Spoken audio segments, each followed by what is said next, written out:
अगले महीने होने वाले झारखंड विधानसभा चुनाव के लिए बीजेपी ने अपने उम्मीदवारों की पहली लिस्ट जारी कर दी है। लिस्ट में बाबूलाल मरांडी, चंपाई सोरेन और सीता सोरेन सहित 66 उम्मीदवारों के नाम हैं।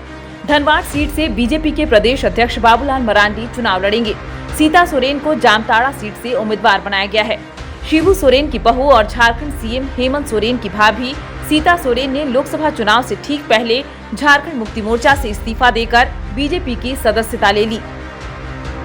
बीजेपी ने सीता सोरेन को दुमका सीट से उम्मीदवार भी बनाया था, लेकिन वह चुनाव हार गयीं।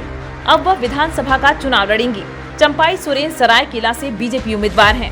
झारखंड की मौजूदा मुख्यमंत्री हेमंत सोरेन के जेल जाने के बाद चंपाई सोरेन को मुख्यमंत्री बनाया गया था और फिर जब हेमंत जेल से बाहर आए तो चंपाई की जगह फिर हेमंत ने ले ली, जिसके बाद से यह चर्चा होने लगी थी कि चंपाई सोरेन हेमंत सोरेन से नाराज हैं।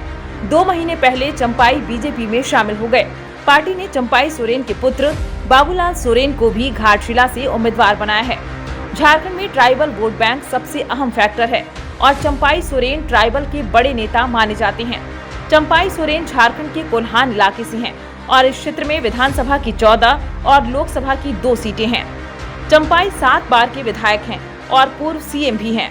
राज्य में कुल 82 विधानसभा सीटें हैं और इसमें से जेएमएम के पास 26, कांग्रेस के पास 22, बीजेपी के पास 22 और आजसू पार्टी के पास 3 विधायक हैं।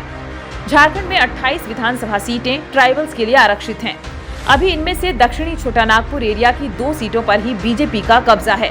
संताल और कोल्हान क्षेत्र की सभी ट्राइबल सीटों पर बीजेपी को पिछले विधानसभा चुनाव में हार का सामना करना पड़ा था। हाल ही में हुए लोकसभा चुनावों में भी जेएमएम कांग्रेस गठबंधन को ट्राइबल सीटें मिली।